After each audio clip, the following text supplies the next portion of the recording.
reflexão em série, ou das nossas reflexões em série, idolatria. Hoje, idolatria dos judeus. Antes de mais nada, quero agradecer as felicitações de Dia dos Pais para mim. Muito obrigado a todos vocês.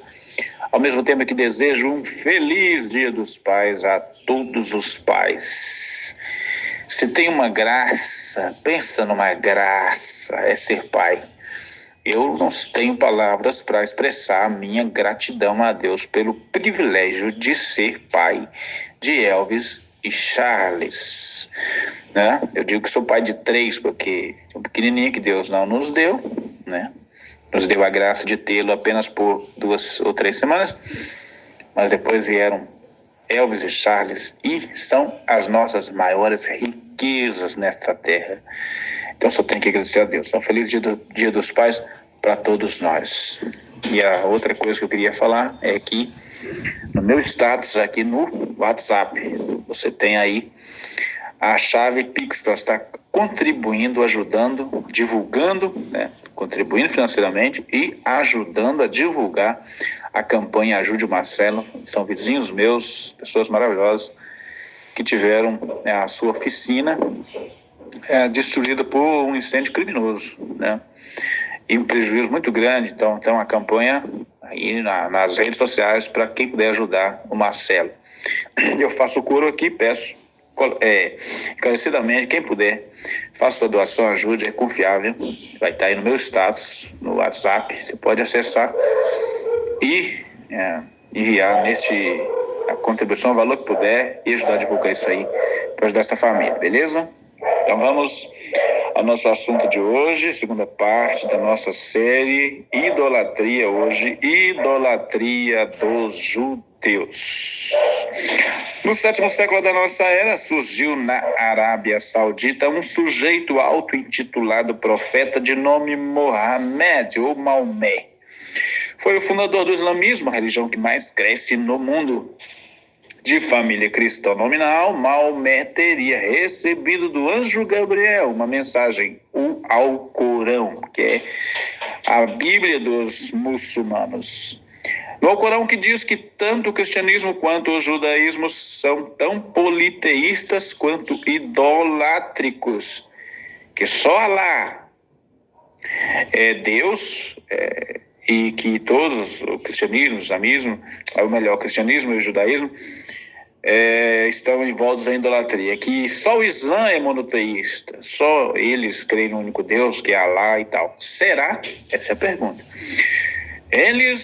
O islamismo, fundado por Mohammed, por Maomé, acusa tanto o cristianismo quanto o judaísmo de serem politeístas e idolátricos, adoradores de ídolos. Que só o islamismo é monoteísta, adora o único e verdadeiro Deus, Alá. Será? Lembrando que Alá é o nome árabe para Deus. Embora o Islã pregue Alá como seu único Deus, Alá o único Deus, e dizem que o islamismo é o único, ou a única religião monoteísta, adoradora do único Deus, que o judaísmo não, que o cristianismo não. Então, embora o Islã pregue Alá como seu único Deus, a veneração a Kaaba, o que é Kaaba? É um monumento em forma de cubo, contendo a pedra negra, possivelmente um meteorito, e que tem que fazer uma observação, né? O islamismo acredita que lá em Meca, na Arábia Saudita, numa mesquita, uma grande mesquita, que aliás é o lugar mais importante do islamismo, né? O lugar mais sagrado do islamismo, lá em Meca, na Arábia Saudita, dentro da mesquita, tem a Kaaba, que é um monumento em forma de cubo, e nele ele contém a pedra negra, que seria um meteorito antigo, muito antigo, que eles acreditam ter sido uma pedra negra dada a Adão, dada por Alá, por Deus, a Adão quando ele foi expulso do paraíso. Que depois Abraão erigiu a primeira Kaaba, ali, a proteção dessa pedra negra e tal, e que chegou até ali. Então seria uma espécie de presente de Alá para eles, e eles têm uma veneração a essa pedra, né?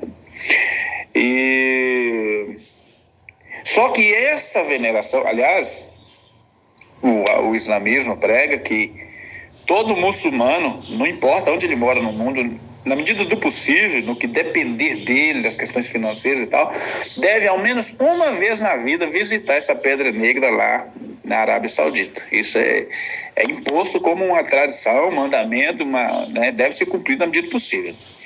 Deve visitar lá a pedra negra, né, esse meteorito lá na Arábia Saudita. E essa veneração à Kaaba, porque eles ficam caminhando em volta, circulando ali, rezando e tocando a pedra. Aliás, no mundo inteiro, onde um muçulmano tiver que fazer sua oração, as suas orações, são várias durante o dia, ele tem que se virar para o lado que está a pedra negra e orar de frente para essa pedra negra. Ele para o que estiver fazendo ali, a hora da oração, e vai fazer a oração virado para lá, dirigindo o seu rosto para a pedra negra. Essa veneração faz do islamismo politeísta.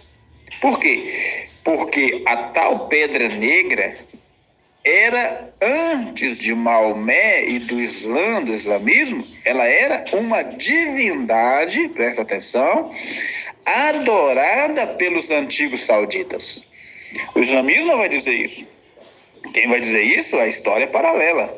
A história vai dizer para nós que essa pedra negra, ela realmente é antiga e era adorada pelos antigos sauditas, antes de Maomé e islamismo.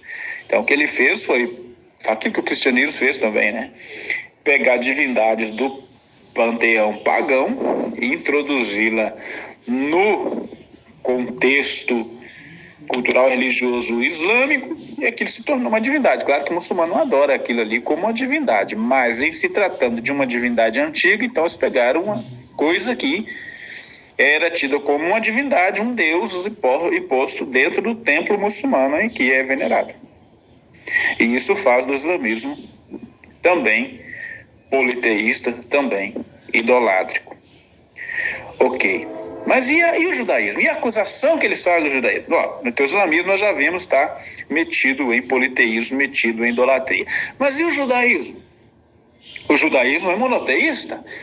Se for conversar com os judeus hoje, eles se orgulham de ser a única religião monoteísta, adoradora do único e verdadeiro Deus, né? O eterno, Hashem, o nome impronunciável. Eles vão dizer. A verdade central do judaísmo é que há um só Deus. Deuteronômio 6,4 é o Shema. Shema Israel, Adonai Eloheinu, Adonai Echad. Ouve Israel, o Senhor nosso Deus, o Senhor é um. Então, eles se gabam, se orgulham até. Nós somos a única religião monoteísta do mundo. O cristianismo é politeísta e idolátrico. O islamismo é politeísta e idolátrico. Os pagãos são politeístas e idolátricos. Só o judeu adora o único e verdadeiro Deus. Porém, a própria Bíblia não esconde o politeísmo marginal dos hebreus ou dos judeus. Adorar ao longo da história, entre tantos deuses, adoraram Astarote, Ashera, ou Azera, ou Azerá, como você quiser, a pronúncia correta seria Ashera, uma deusa. Moloque, meu Deus do céu, esse Moloque recebia sacrifício de crianças. Crianças eram sacrificadas vivas sobre os braços de Moloque. Eles fizeram, inclusive Salomão, o rei, o mais sábio dentre os sábios dos judeus. Na concepção judaica, do judaísmo, Salomão é o cara. Pois é, ele fez essa loucura de sacrificar os seus filhos a Moloque. E principalmente, então, Astarote, Ashera, Moloque, e principalmente o Baal. Mas mesmo do lado, então isso aqui, você vai ler os profetas, vai ler a Torá, você vai ver a inclinação deles para cultuar, venerar, adorar esses deuses do paganismo. Mas mesmo do lado de dentro do judaísmo, os judeus ao longo dos tempos, dos séculos, fizeram de seus ícones ídolos. Fizeram dos seus ícones ídolos. Quando? Quando foi isso? Quando atribuíram, ou sempre que atribuíram aos ícones prerrogativas ou competências exclusivas de Deus. Presta atenção. Quando fala em idolatria, a pessoa assim, não, idolatria é tudo que você coloca em lugar de Deus. Mas é muito simplista essa definição. Idolatria não é só tudo que você coloca no lugar de Deus. Então, por exemplo, seu filho, você amar mais seu filho que a Deus, você é idólatra. Mas não é só isso. Toda vez, aprenda isso aqui, isso é uma chave para a vida toda. Meu Deus do céu, aprenda isso aqui, pelo amor de Deus. Toda vez que eu, você, o Papa, que seja o santo, seja quem for, judeu, islâmico, muçulmano, cristão, seja quem for, toda vez que a gente atribuir a qualquer criatura, algo ou alguém, atribuir prerrogativas ou competências exclusivas de Deus, não importa se no contexto da adoração propriamente dita ou se no contexto da veneração ou da honra. Toda vez que a gente fizer a atribuição, que você atribuir aquilo, aquele, prerrogativa que é exclusiva de Deus, você cometeu idolatria, você fez daquilo um Deus. E o texto sagrado, para judeu e para cristão, e para quem quiser ouvir, é simples e objetivo. Isaías 42:8, preste atenção. Eu sou o Senhor. Eu sou Hashem. Eu sou Adonai. Este é o meu nome. A minha glória, a minha kavod, a minha glória, a outrem não a darei. Nem o meu louvor, o meu elogio, lembrando que louvor, elogio, está dentro do contexto de veneração. É errado você venerar uma pessoa? Não. É errado você honrar uma pessoa? Não. Tem até uma palavra certa para isso aqui no hebraico, que é shahá. Quando você quer adorar, é avodá. Quando você quer venerar, honrar, é shahá. No grego, a palavra para adorar é latreia. A palavra para venerar, para honrar, é proskeneu. São palavras distintas. Mas mesmo quando você quer honrar, elogiar, que é a veneração, né, o respeito, a honra, você quer elogiar, fazer um elogio bonito, expressar palavras bonitas para alguém, está errado? Não, está certinho.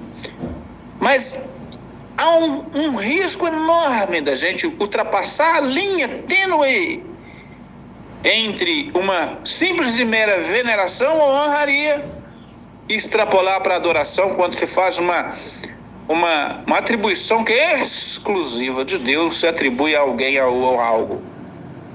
Aí o texto diz, eu estou lendo Isaías 42:8, que diz, está na Bíblia do judeu e do cristão: eu sou o Senhor, este é o meu nome, Adonai.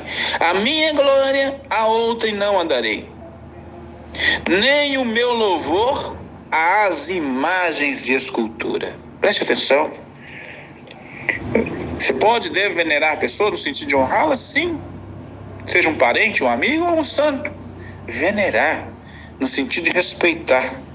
Agora, se você fizer qualquer atribuição divina àquilo ali, você se meteu à idolatria. Mesmo se essa imagem for imagem do próprio Deus. Mesmo se essa imagem for imagem do próprio Deus. Em Deuteronômio 4, verso 11 e 18, que quando te lê Êxodo 20, não farás para ti imagem de escultura e tal. Pessoal, não, ali Deus está proibindo fazer imagens dos deuses pagãos, especialmente os deuses do Egito, certo? Certo, mas é só metade da verdade, porque não é só isso. O Deuteronômio é a explicação do Êxodo. E no Deuteronômio, o próprio Moisés explica, aliás, Deus através de Moisés explica por que da proibição de se fazer imagens de qualquer divindade, ainda que essa imagem seja do Deus de Israel.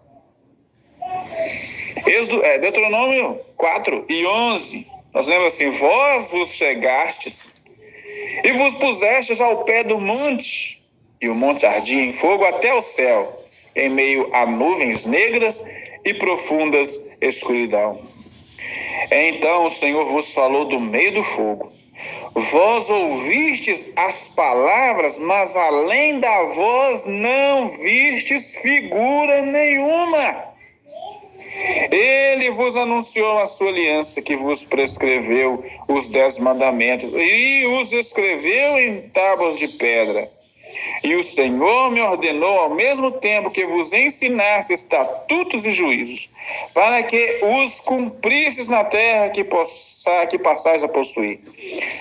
Aí vai repetir, preste atenção. No dia em que o Senhor vosso Deus falou convosco em Horebe, do meio do fogo, não vistes figura nenhuma.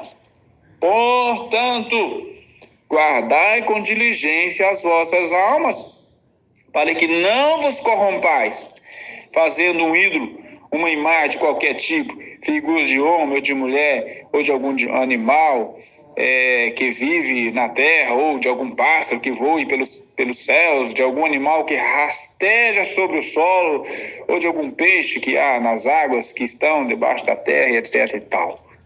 O que Deus está proibindo aqui é fazer uma imagem dele. Uma imagem dele, que depois tentaram reproduzir quando fizeram um bezerro de ouro. O bezerro de ouro era a tentativa de reproduzir uma das divindades do Egito. Quem te falou isso? Porque no Salmo 106, 19 e 20, Salmo 106, 19 e 20, a gente lê outra coisa. O que diz Salmo 106, 19 e 20? Diz assim: fizeram um bezerro em Horebe e adoraram a imagem de fundição. Converteram a sua glória na figura de um boi que come erva. A sua glória. Glória de quem? Glória do Deus de Israel, meu Deus do céu. Quando os hebreus pediram: esse Moisés sumiu lá no monte, nem sabe se está vivo ou morto, faz para nós deuses, faz para nós Elohim. Na cabeça deles, faz para nós uma representação do Deus de Israel que tirou a gente do Egito. Aí diz que Arão, irmão de Moisés, fez um bezerro de ouro para representar o Deus de Israel. Contudo que aquele bezerro de ouro na cabeça deles significava ser um ícone do Deus de Israel. Só que esse ícone virou ídolo, porque até a intenção com o que fizeram foi exatamente para adorar, não foi? Vamos fazer uma estátua aqui em memória do Deus de Israel, no sentido de lembrar alguma coisa, um memorial. Não era memorial, já fizeram com a intenção de adorar. Aí Deus vai, você conhece a história, você sabe, né? A ira de Deus queria destruir o povo do mais velho ao mais novo, do mamando ao caducando, do caducando ao mamando, porque se meterem em fazer uma imagem do Deus de Israel. Então, a linha tênue entre a veneração e a adoração mas é muito difícil você, é igual aquela história, definir o que é quente e o que é frio. É o morno, mas o que é morno? O morno é a linha tênue entre o quente e o frio, não é fácil definir. Então, você nem bota fogo, se você bota fogo para fritar, você não põe nada. Aliás, no Apocalipse, né? Oxalá frio ou quente, morno não, porque a linha tênue é um perigo. Um outro exemplo bem clássico é 2 Reis 18, 1 ao 6. Porque alguém disse: não, mas como é que Deus proíbe e depois ordena?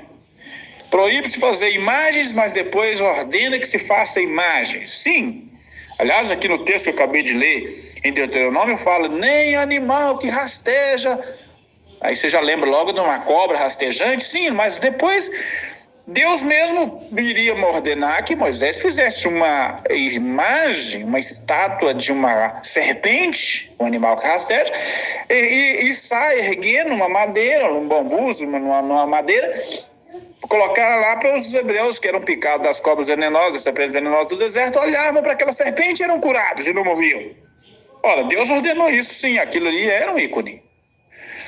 Ali Deus ordenou para fazer um ícone, mas um mero ícone. Aí o que eles fizeram? Com o tempo, passaram a adorar a serpente. Era uma espécie de veneração, sim.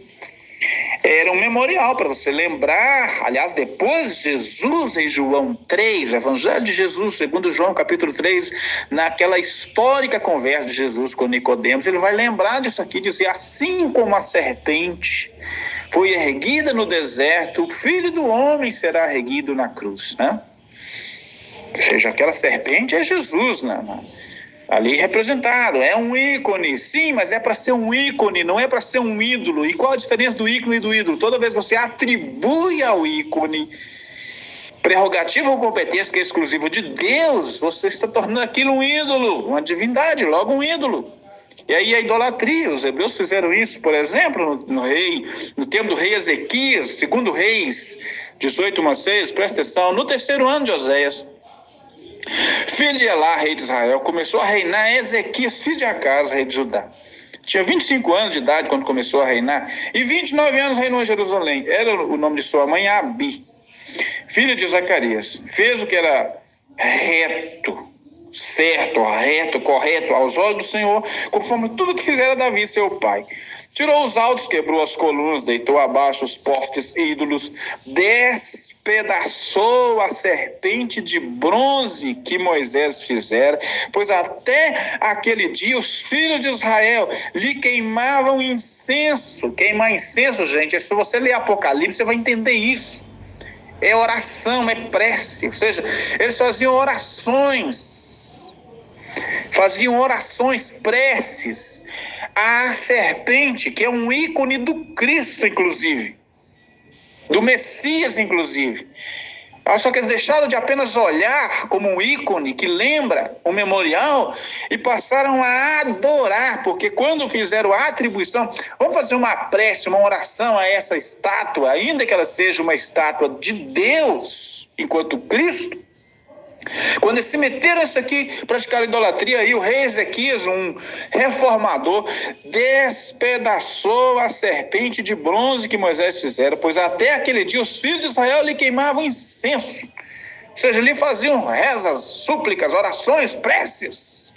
Lhe atribuíam, porque você só faz oração a Deus. Toda vez que se meter a fazer oração a qualquer outro ser que não a Deus, você está atribuindo a ele prerrogativa exclusiva de Deus, está tornando ele, ainda que era um ícone, agora é um ídolo. E lhe chamavam Neostã.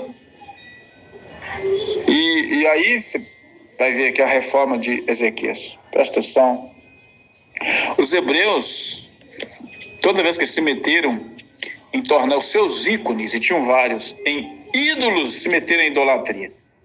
Abraão, ícone da fé, para todo hebreu, aliás, para hebreu, para judeu, para muçulmano, Abraão, são chamadas religiões abraâmicas. Abraão, ícone da fé de bilhões de pessoas, certo? Ela virou ídolo.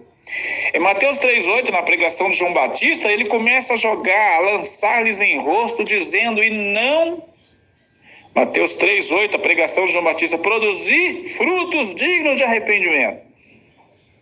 E não penseis que basta dizer, temos por pai a Abraão. Nós somos filhos de Abraão. Pois bem, grande coisa. Eu vos digo que destas pedras Deus pode suscitar filhos a Abraão. Ele dizia, nós somos filhos de Abraão. E daí se você é filho de Abraão? E daí se você é filho de Abraão? É melhor dizer como aqueles hebreus que no livro de Isaías 63:16 oraram ao Pai dos céus, ao Pai de Abraão, ao Deus do céu, dizendo, mas tu és o nosso Pai, ainda que Abraão não nos conhece, e Israel não nos reconhece, tu, ó Senhor, és o nosso Pai, nosso Redentor, desde a antiguidade é o teu nome. Tu és nosso pai, ainda que Abraão não nos conhece. Olha, eu não sei, talvez Abraão não me conhece, mas o que interessa é ser filho de Deus. Mas eles fizeram de Abraão uma espécie de Deus. Não, eu sou filho de Abraão. Meu, e daí se você é filho de Abraão, cara? Dizia João Batista, o profeta João Batista, até das pedras. Não, o problema é fazer Abraão ter filho. Das pedras Deus suscita filhos. O que precisa ser não é filho de Abraão, é ser filho de Deus. E é tudo que vocês não são, dizia João Batista. Melhor dizer assim, olha, Abraão nem me conhece, Israel nem me reconhece, todavia eu sei de quem que eu sou filho. De quem? Do Pai Celestial. Aliás, do pai de Abraão. Fizeram de Abraão um ídolo. Era um ícone. É um ícone. Fizeram um ídolo. Um outro ícone. O ícone. A tradição. Ninguém diz que a tradição não vale nada. A tradição é importante. Mas em Mateus 15, 3-9, Jesus denuncia os fariseus da sua época de terem feito da tradição um ídolo, porque é tão importante que se tornou mais importante do que a própria revelação de Deus, o mandamento de Deus. Mas o próprio mandamento de Deus, que é a Torá, a Bíblia judaica, Torá é os 5 primeiros livros da Bíblia, se torna um ídolo e não um ícone. Quando, por exemplo, no Evangelho de Jesus, segundo João capítulo 5, verso 39 e 40, Jesus denunciou os religiosos da sua época, dizendo para eles assim: examinai as Escrituras porque pensais ter nela a vida eterna. Certinho. São essas mesmas Escrituras que testificam de mim. Certinho. Leia a Bíblia, estude a Bíblia, ame a Bíblia. Sim. Honre a Bíblia, contudo, não quereis vir a mim para ter vida. Ou seja, a Bíblia o tempo todo falando do Messias. Quando o Messias chega, eles, por causa da Bíblia, abandonaram o Messias, rejeitaram o Messias por causa da Bíblia, ou seja, fizeram do ícone um ídolo. A arca, em 1 Samuel capítulo 4, 3, 4 e 7, eles disseram: olha, Deus não, parece que Deus não está ligando para nós. Vamos fazer o seguinte, vamos pegar a arca, porque diz que veio a palavra do Senhor, a palavra de Samuel a todo Israel. Os filhos de Israel saíram à peleja contra os filisteus e se acamparam junto a Ebenezer, e os filisteus se acamparam junto a Efeque. Os filisteus se dispuseram em ordem de batalha para sair de encontro a Israel e travada a peleja, Israel foi derrotado diante dos filisteus, que mataram no campo cerca de 4.000 homens. Tornando o povo ao arraial, disseram os anciãos de Israel: por que nos feriu o Senhor hoje diante dos filisteus? Ou seja, Deus não está conosco. Então, vamos perguntar para Deus, vamos jejuar, clamar, orar, para saber por que nada disso. Olha que os anciãos de Israel fizeram: tragamos de Siló a arca da aliança do Senhor, para que vá conosco e nos livre das mãos dos nossos inimigos. Isso aqui foi a desgraça de Israel. Aliás, a arca foi capturada e o que sobrou foi um menino que nasceu na ocasião, quando a própria mãe morreu, a nora de Eli. E o menino se chamou Icavode. Icavode, foi-se a glória de Israel. Porque eles pegaram a arca da aliança, que é um ícone, aliás, o mais sagrado dos ícones de Israel, junto com a Torá, a arca e a Torá, e tornaram ela um ídolo que fosse adiante deles, na frente deles na batalha. Eles não só perderam a batalha, como perderam gente, perderam até o sacerdote, e perderam gente, e perdeu a arca também. A arca foi capturada e tal. Então, toda vez que Israel transformou, ou tentou transformar o ícone dele, os ícones em ídolos, se meteram em idolatria, e foi um castigo, um desastre absoluto. O templo, em Jeremias 7, 1-8, eles diziam: templo do Senhor, era um culto ao templo. A palavra que da parte do Senhor veio a Jeremias: põe-te à porta da casa do Senhor, que é o templo, né? O templo de Salomão, e proclama ali esta mensagem: ouvi a palavra do Senhor, todos de Judá, os que entrais por essas portas para adorardes ao Senhor. Assim diz o Senhor dos exércitos, o Deus de Israel: emendai os vossos caminhos e as vossas obras, e não vos farei habitar, e eu vos farei habitar neste lugar.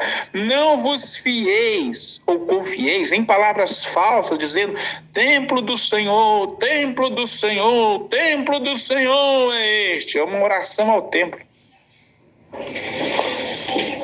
O templo é um ícone, o tabernáculo é um ícone, aí depois o templo acaba sendo um ícone, mas não é um ídolo. Eles tornaram aquilo em ídolo. Aí toda vez que se transforma um ícone em ídolo, se meteu em idolatria. Por isso a idolatria dos judeus. Não só quando adoraram os deuses dos povos pagãos, mas também quando tornaram seus ícones ídolos. Reflexão para a gente finalizar. Primeiro, pensa comigo, por que a serpente de bronze teve que ser destruída? Por quê? Era só um ícone. Por quê? Porque o ícone virou ídolo.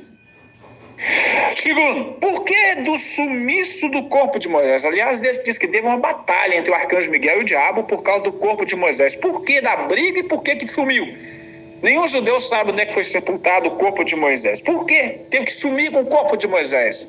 Porque Moisés é um ícone, mas fatalmente os hebreus o tornariam ou transformariam o seu corpo em ídolo. Aí Deus some com esse corpo. Por que do sumiço da Arca da Aliança? A arca sumiu. Nenhum judeu sabe onde é que foi para a Arca da Aliança. Por quê? Simples, gente. Se aquilo está na mão deles, eles estavam adorando aquilo mais do que qualquer outra coisa no mundo. Por quê? Aí, terceira Arca da Aliança. Quarta, por que da destruição do templo? Por que todos os templos foram destruídos? Templo de Salomão destruído, Templo de Herodes destruído. Ironicamente, na mesma data, quando estava fazendo aniversário da destruição do Templo de Salomão, os romanos vieram de ano 70 destruíram o Templo de Herodes. Por quê? Respostas. Porque os seus ícones se tornaram ídolos. O que a gente aprende com isso aqui? E eu e você? Nós não somos judeus, nós somos cristãos, né? Ou católico, ou protestante, mas cristãos. O que a gente está fazendo com os nossos ícones? O protestantismo tem, por tradição, ser menos... Aliás, a gente é acusado de ser iconoclasta. O que é isso? É destruidor de ícone. Por medo de idolatria, a gente nem quer os ícones. Aquela história assim, não, por medo da água suja, joga a água suja com o bebê dentro, joga tudo fora. Talvez, diz que um homem precavido é melhor que dois, né? É melhor você pecar por excesso de cautela do que por falta dela. Mas será que a gente, mesmo protestando, nas próximas duas nós vamos falar disso com mais detalhe, mas será que mesmo nós cristãos, protestantes ou católicos, não estamos metidos também em idolatria, ou estamos tornando os nossos ícones em ídolos? Pense bem durante a semana. E se pensar e concluir que sim, não se meta no que os judeus estão fazendo há 2000 anos, porque em nome de uma tradição, em nome de uma religião, negaram o Cristo, o Messias, o Machia deles veio há 2000 anos e eles estão batendo cabeça esperando o Messias nascer até hoje, por causa que tornaram seus ícones ídolos e estão metidos em politeísmo e idolatria até hoje. Deus tenha misericórdia deles e de nós. Boa semana.